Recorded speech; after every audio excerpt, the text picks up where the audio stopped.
ఓం శ్రీ సాయిరామ్.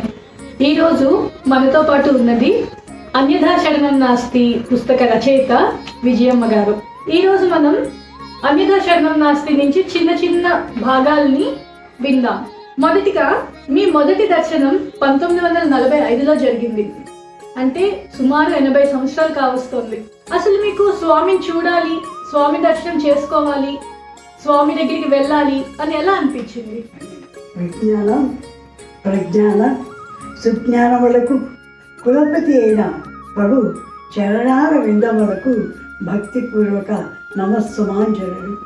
సాయి తల్లి అనుంగు బిడ్డలైన మీ అందరికీ నా హృదయపూర్వక వందనము.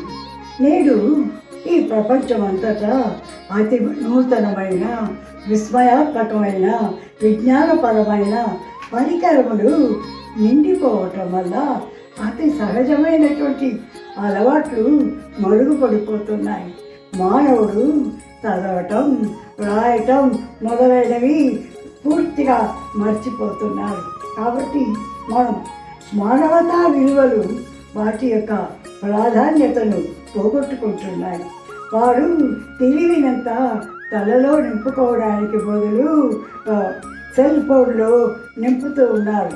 కాబట్టి దీన్ని చక్కగా పునరుద్ధరింప చేయడానికి మన ప్రభు బాల వికాస్ అన్న ఒక సంస్థను స్థాపించి యువతి యువకులకు వివేకాన్ని, మంచి ముచ్చటైన జీవితాన్ని అందించాలని నిశ్చయించుకోవటమే కాక ముచ్చటగా 3 మాటలతో ముఖ్యాంశములను వివరించుటకు స్వామి నిశ్చయించుకున్నారు. ఈనాడు అన్యథా శరణం నాస్తి పుస్తకాన్ని మీకు పరిచయం చేస్తున్నాం.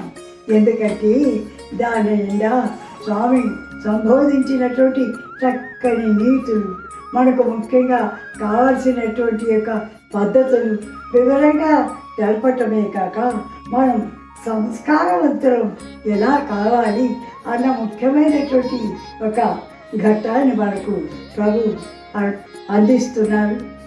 దీని కొరకు ప్రభు నేడు ప్రత్యక్ష ప్రేమావతారై ఈ కలిలో అవతరించటం మనం చేసుకున్నటువంటి మహాభాగ్యం. మీ మొదటి దర్శనం 1945లో జరిగింది. అంటే సుమారు 80 సంవత్సరాలు కావస్తోంది. అసలు స్వామిని చూడాలని, స్వామి దర్శనం చేసుకోవాలని, లేదా పుట్టపర్తి వెళ్ళాలని అసలు ఎలా జరిగింది ఇదంతా? 1945లో నిజంగా మాకు మరవరానటువంటి ఒక ముఖ్యమైనటువంటి ఆనందమైనటువంటి సంవత్సరం అన్నమాట. ఎందుకంటే ఆ సంవత్సరంలోనే ప్రభువును దర్శించడానికి మాకు ఒక అవకాశం చిక్కింది.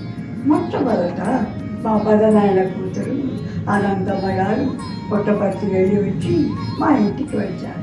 ఇంటికి వచ్చాక అమ్మతో చెప్పారు, మేము పర్తి వెళ్ళి వచ్చాం, అక్కడ సుందర బాలుడు ఉన్నాడు, సాక్షాత్తు బాలకృష్ణుడే అని చెప్పాలి. ఆయన అల్లరులకు, ఆయన యొక్క మాటలకు ముగ్ధులమైపోయాం, మీరు కూడా తప్పకుండా వెళ్ళి చూడాల్సిందే అని చెప్పి వెళ్ళారు. ఈ మాట మేము నాన్నగారితో చెప్పాము. నాన్నగారు అన్నారు, ఏమిటి 19 ఏళ్ళ బాలుడు అవతార పురుషుడు అంటున్నారు, వద్దు వద్దు అక్కర్లేదన్న. కానీ అనుకోకుండా ఆ రోజు రాత్రి ఆ బాలకృష్ణుడు అమ్మ యొక్క కళలో కనిపించి, నేను మీ కొరకు వేచి ఉన్నాను, నా పేరు సాయిబాబా అంటారు, నేను పర్తిలో ఉంటాను, మీరు తప్పకుండా రండి అని చెప్పి అదృశ్యమైపోయారు. అమ్మకు ఏమి దిక్కు తోచకుండా మళ్ళీ నాన్నగారితో చెప్తే నాన్నగారు ఒప్పుకోలేదు. కానీ అమ్మ ఆయన సాక్షాత్తు కనిపించి రమ్మని చెప్తున్నారు కాబట్టి ఒక్కసారి వెళ్ళి వద్దాం అని బలవంతం చేయటం వల్ల ఆయన వెళ్ళడానికి ఒప్పుకోలేదు.